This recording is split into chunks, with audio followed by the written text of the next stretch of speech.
Welcome back to my channel Riddhi official zone. तो दोस्तों मैं आप लोगों के लिए आज ये पेडागोजी ऑफ इंग्लिश का सेकंड लेकर आई हूँ, यानी कि सेकंड लेक्चर आप लोगों के यहाँ पे है। इससे पहले मैंने आप लोगों का फर्स्ट लेक्चर ऑलरेडी उसमें व्हाट इज़ लैंग्वेज और आपके करेक्टरिस्टिक्स फंक्शन और जो भी आप लोगों के इंपॉर्टेंट टॉपिक आते हैं वो मैंने उसमें रिलेट किया है। तो पेडागोजी ऑफ इंग्लिश में आप लोगों का यहाँ पे आज सेकेंड लेक्चर है, जिसमें आपको एम एंड ऑब्जेक्टिव जो कि मैं आपको यहाँ डिस्कस करूँगी, जिसमें प्राइमरी एंड सेकेंडरी लेवल आपके एग्ज़ाम में पूछा जाता है। ये मोस्ट इंपॉर्टेंट क्वेश्चन है आपके बीएड एग्ज़ाम के लिए। तो आई होप आप लोग वीडियो को एंड तक देखेंगे और चैनल पे न्यू है तो चैनल को सब्सक्राइब करके बेल आइकन को प्रेस कर लेना, जिससे जैसे ही नेक्स्ट वीडियो आएगी इस लेक्चर की उसका नोटिफिकेशन आप लोगों तक पहुंच जाए। तो दोस्तों आज जो हमारा टॉपिक है वो है AIIMS of teaching English at the primary level, यानी आप लोगों का जो प्राइमरी लेवल है, या तो आपका प्राइमरी लेवल पूछा जाता है या फिर आप लोगों के एग्ज़ाम में आ जाता है जूनियर लेवल का, राइट। तो ये दो लेवल जब आपके एग्ज़ाम में आते हैं, यानी कि आप लोगों के एग्ज़ाम में यहाँ पे पूछा जाता है कि प्राइमरी और जूनियर लेवल के आपको मेन उद्देश्य बताने हैं, तब आप लोगों को यहाँ पे क्या करना होता है।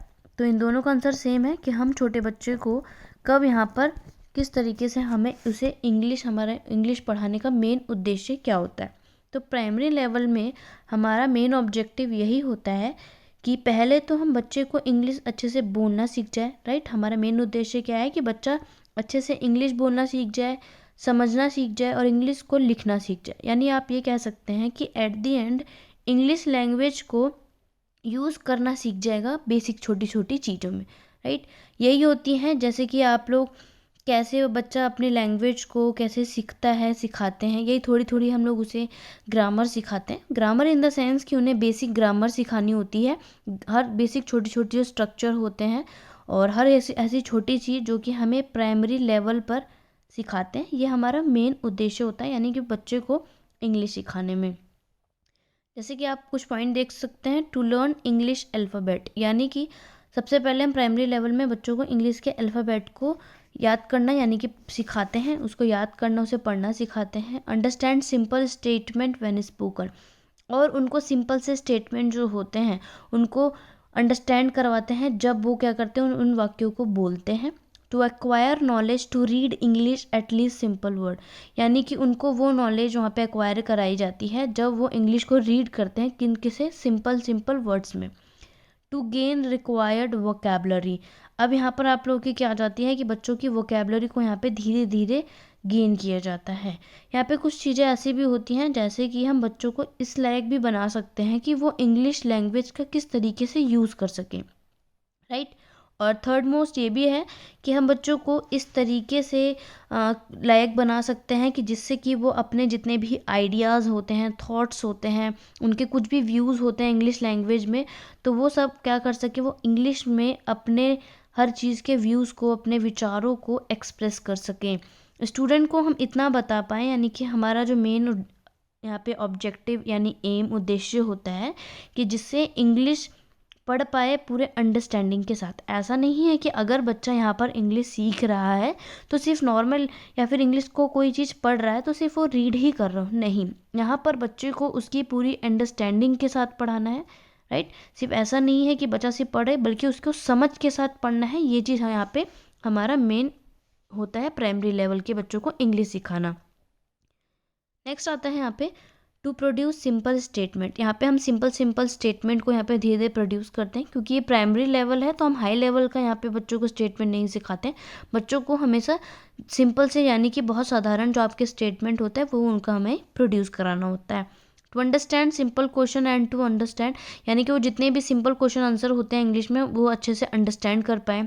To identify the object by their name, और कुछ ऐसे ऑब्जेक्ट जो होते हैं वो आइडेंटिफाई कर पाएँ उसके नाम के द्वारा। जैसे कि अगर कोई चीज़ है आपके यहाँ पर बाई चांस यहाँ पे चेयर बनी है और आप लोगों के यहाँ पे टेबल बनी है, तो बच्चे को ये आइडेंटिफाई कर सके जो ये ऑब्जेक्ट है ये मेज नहीं है, कुर्सी नहीं है, बल्कि इंग्लिश में इसको चेयर या फिर टेबल बोला जाता है। यानी कि वो ईजिली से हमें ये सिखाना है कि कोई भी ऑब्जेक्ट को वो ईजिली उसके नाम से आइडेंटिफाई कर पाए। नेक्स्ट आता है to read and understand small stories and incident.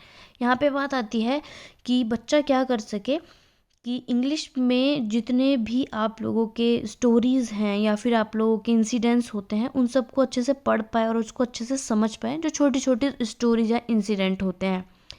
तो आप प्राइमरी लेवल में आप ये हो सकता है कि प्राइमरी लेवल में यानी कि जूनियर लेवल पे हम बच्चों को भाषा सिखाते हैं, लाइक बोलना, लिखना और थोड़ी सी ग्रामर यानी कि बेसिक ग्रामर सिखाते हैं। बट सेकेंडरी लैंग्वेज जो हम इसके आगे पढ़ेंगे वहाँ पर हम बच्चे को पूरी ग्रामर सिखाते हैं। प्राइमरी लेवल में हमें सिर्फ बेसिक ग्रामर बच्चों को सिखानी होती है, but at comparison to secondary level वहाँ पे हमें पूरी की पूरी ग्रामर बच्चों को वहाँ पे सिखानी होती है। तो चलिए आगे बढ़ जाते हैं। सेकेंडरी लेवल मैं आपको बता देती हूँ, ये भी आप लोगों के लॉन्ग क्वेश्चन में से एक क्वेश्चन में आता है, जिससे कि आप लोगों को उसमें कन्फ्यूजन नहीं होगी। तो सेकेंडरी लैंग्वेज में यानी कि सेकेंडरी लैंग्वेज का आप लोग बोल सकते हैं जूनियर लेवल का हो गया आपका। सेकेंडरी लैंग्वेज में पहला पॉइंट आप लोग अगर स्क्रीन पे देखेंगे तो यहाँ पे लिखा है to understand spoken English with ease and to understand English from broadcasting. यानी इससे हम बच्चों के लिए एक एम सेट कर सकते हैं कि वो इंग्लिश को कितने अच्छे तरीके से समझ पाएगा। उनको यहाँ पे स्ट्रगल करना नहीं पड़ेगा। स्ट्रगल इन द सेंस कि जब बच्चा स्टार्टिंग में प्राइमरी लेवल पे या फिर आप जूनियरी लेवल पे या एलिमेंट्री लेवल पे सीख चुका है इंग्लिश को, तो जब वो सेकेंडरी लेवल पर आएगा तब उसको इंग्लिश बोलने में या इंग्लिश को समझने में इतनी दिक्कत नहीं आएगी जितनी उसे प्राइमरी या स्टार्टिंग में आई थी। Right, to speak simple English correctly and fluently, यानी कि वो बहुत ही अच्छे तरीके से, सिंपल तरीके से इंग्लिश को सही तरीके से बोल पाए और फ्लुएंट तरीके से यानी कि तेज तेज बोल सके। उसके लिए ये चीज़ बहुत क्या हो, बहुत आसान हो। To read English comprehension at a reasonable speed, यानी कि आप लोग ये बोल सकते हैं कि यहाँ पर हम प्रॉपर रीड कर पाएँ कि बच्चा कहाँ पर उसे, लाइक अगर बच्चा अगर एक चैप्टर पढ़ रहा है इंग्लिश का, कॉम्प्रिहेंशन का कुछ भी पढ़ रहा है, तो उसका भी एक रीजनेबल स्पीड होगा, कहाँ पर उसको रुकना है, कौन से फुल स्टॉप पे रुकना है, या किस तरीके से उसको एक कोई भी पैसेज को किस तरीके से पढ़ना है। एक प्रॉपर रीडिंग होनी चाहिए। राइट, आप ये बोल सकते हैं कि बिना अटके अटके उसे यहाँ पर पढ़ना है। To produce simple and meaningful sentence, और जितने भी आपके साधारण आपके और मीनिंगफुल सेंटेंस होते हैं उसको धीरे धीरे प्रोड्यूस कर पाए। नेक्स्ट है to write neatly and correctly at a reasonable speed. जैसे कि मैंने बताया कि वो बच्चा क्या करे, लैंग्वेज जब उसे सीख लिया होता है तो उसको एकदम साफ तरीके से, एकदम साफ सुथरा आप लोग बोल सकते हैं, और एकदम सही तरीके से एक रीजनेबल स्पीड में लिख सके। राइट, ऐसा नहीं है कि वो सिर्फ लिखते ही जा रहा है, उसमें राइटिंग का कोई मतलब नहीं है, तो वो लिखे एकदम नीट और correctly. To think about English language, और जब भी वो कुछ भी ऐसी चीज़ें सोचे तो वो आपके इंग्लिश लैंग्वेज में ही सोचे। Right, to use correct punctuation, idiom phrases etcetera in English. यहाँ पे ऐसे आपको क्या बताया गया है कि यहाँ पर वो बच्चा क्या कर सके, जितने भी आप लोग के करेक्ट पंक्चुएशन होते हैं या फिर आर्टिकल्स आ जाते हैं, आपके आइडम फ्रेजेस बता दिए, पंक्चुएशन लाइक कि उसे कहाँ पे कॉमा लगाना है और कहाँ पे आप उसको एपिस्ट्रोफिस लगाना है, ये सारे साइन उसको अच्छे से पता होने चाहिए कि कहाँ पर उसको ये यूज़ करना है, और ये सब हमारा सिखाना है उनका मेन, हमारा सेकेंडरी लेवल में यही एम होता है। To compose freely English writing, और नेक्स्ट आता है to acquire vocabulary of 2500 words. यहाँ पे आपको ये भी बता दिया गया है कि बच्चे को कम से कम, आपको जब यहाँ पे बताया गया है तो कितना बताया गया कि बच्चे को कम से कम 2500 वर्ड यानी कि 2500 वर्ड तो उसको अच्छे से एक्वायर कर ही लिया हो उसने। To take participate in long English conversation, यानी कि बच्चा क्या कर सके, एक लॉन्ग यानी कि एक लंबी इंग्लिश कॉन्वर्सेशन हो, कहीं ऐसी बातचीत हो रही हो जो कि लंबी है, उसमें वो पार्टिसिपेट कर पाए।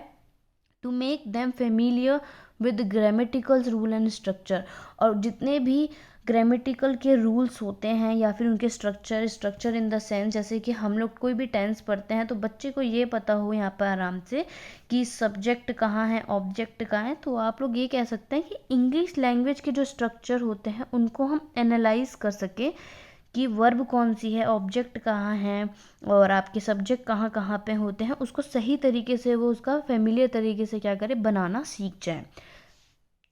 मोस्ट इम्पॉर्टेंट कि सेकेंडरी लैंग्वेज में हम बच्चों को डिफरेंट तरीके के कॉन्टेक्स्ट में सिखाते हैं। जैसे कि हम लैंग्वेज को ऑफिशियली कहाँ यूज़ करते हैं, हमारी जो हम इंग्लिश लैंग्वेज है उसको हम डिफरेंट कॉन्टेक्स्ट से भी सिखा सकते हैं। अब डिफरेंट कॉन्टेक्स्ट से कैसे सिखा सकते हैं, जैसे कि अगर बच्चा इंग्लिश भी यूज़ कर रहा है तो इंग्लिश में अगर वो अपने दोस्तों से बात कर रहा है तो वो किस तरीके से यूज़ करेगा। नॉर्मली अगर वो ऑफिस का या स्कूल का कोई लेटर लिख रहा है तो वो उसको लिखते समय किस इंग्लिश का यूज़ करेगा। लाइक वो अपने ऐसे बड़ों का बात कर रहे हैं तो वो किस तरीके से लैंग्वेज को यूज़ करेगा। तो हमें क्या करना है, डिफरेंट डिफरेंट कॉन्टेक्स्ट से हम उसे सिखाना है। इंग्लिश अगर हम नॉर्मली बोल रहे हैं तो फ्लुएंटली बोले, जैसे मैंने आपको बताया, राइट। बच्चों को क्या करना है, फ्लुएंटली बोलना है, विदाउट उसे रुकना नहीं है और बिल्कुल एकदम परफेक्टली बोलना है, वो भी सेकेंडरी लेवल पे। प्राइमरी लेवल पे यानी कि जूनियर लेवल पे बच्चा सीखता है तो उसके लिए हो सकता है, but at the end secondary level में उसे एकदम फ्लुएंटली ही बोलना है और एकदम सही इंग्लिश बोलनी है। और लैंग्वेज में हम कम से कम इतना सिखाना होता है कि जिससे कि बच्चा नॉर्मली कोई भी यहाँ पे फ्रेजेस यूज़ कर रहा है, प्रोज, पोइट्री, ड्रामा, इसे अच्छे से वो खुद पढ़ सके, राइट। सेकेंडरी लेवल पे क्या कर सके, इतना अच्छे से हमें इतना सिखा देना है बच्चे को इंग्लिश की लैंग्वेज कि वो ईजिली से प्रोज, पोइट्री, ड्रामा इन सबको अच्छे से खुद पढ़ सके। और जैसे मैंने आपको बताया 2500 यहाँ पे वर्ड्स बता दिए हैं, तो सेकेंडरी लेवल पर बच्चों को हमें कम से कम 2500 वोकेबलरी वर्ड्स आते हो, हमें उन इसके लायक बनाना है। एक आप लोग मेन ऑब्जेक्टिव कह सकते हैं आपका सेकेंडरी लेवल का, राइट। और आप लोग ये भी कह सकते हैं कि बच्चों को हमें ये रियलाइज़ कराना होता है कि आगे जाकर यानी कि इंग्लिश जो है वो आगे जाकर उसकी वैल्यू कितनी ज़्यादा है। जैसे कि आप लोगों को पता है दोस्तों कि आगे जाकर भी अगर किसी भी स्टूडेंट को नौकरी भी करने जाना है तो वहाँ पर इंग्लिश की कितनी इम्पॉर्टेंट रोल प्ले है। यानी इंग्लिश जो है वो आपके जॉब के लिए एक इम्पॉर्टेंट रोल प्ले करती है, जो कि सेकेंडरी लेवल में सिखाया जाता है। ये भी आपका एक इसके अंदर एक पॉइंट आ सकता है जो कि आप लोग यहाँ पे लिख सकते हैं, ठीक है। तो बच्चा क्या करेगा, अपने वर्ड्स को अच्छे से प्रोनाउंस कर सके जिससे कि सामने वाला उसको डिकोड कर सकता है। ये आपको मोस्ट इम्पॉर्टेंट पॉइंट है। आप लोग ये भी लिख सकते हैं कि बच्चे को जो अपने वर्ड्स होते हैं यानी कि जो वो लैंग्वेज को यूज़ करेगा उसे इतने अच्छे से प्रोनाउंस करना है जिससे कि सामने वाला उसे डिकोड कर सके ईजिली से, यानी कि सामने वाला उसे अच्छे से समझ सके। तो ये तो आप लोगों के इम्पॉर्टेंट टॉपिक जो कि आपके लॉन्ग और आपके शॉर्ट में बहुत अच्छे से आने वाला है दोस्तों। लॉन्ग आएगा तो आप लोग स्टार्टिंग में लिख सकते हैं और आप लोगों का यहाँ पे मैंने काफ़ी हद तक पॉइंट लिखे हैं, कम से कम 9 to 10 पॉइंट तो लिखे ही हैं। तो आप लोग ये सारे पॉइंट इजी तरीके से लिख सकते हैं, बहुत इजी पॉइंट है। बाकी अगर आप लोगों ने मेरी वीडियो स्किप करी है तो मैं आप लोगों से ज़रूर बोलना चाहूँगी कि वीडियो को पूरा सुनिए, क्योंकि इसके बीच बीच में मैंने कुछ इतने ईजी पॉइंट बताए हैं जो कि मैंने इसमें लिखा भी नहीं है और आपके शायद एग्ज़ाम के लिए काफ़ी हद तक बेनिफिशियल होगी। तो लेक्चर को कंटिन्यू करा है और लेक्चर 3 में आप लोगों के मोस्ट इंपॉर्टेंट है, आपके सिलेबस के अकॉर्डिंग ही है, जो मैं आप लोगों के लिए जल्दी लेकर आऊँगी। तो मेक श्योर अभी तक चैनल को सब्सक्राइब करके बेल आइकन को प्रेस करना नहीं भूलेंगे। कोई और भी डाउट या क्वेरी है तो आप मुझे कमेंट बॉक्स पे कमेंट कर सकते हैं, नहीं तो आप मुझे इंस्टाग्राम और टेलीग्राम पे ज्वाइन कर सकते हैं।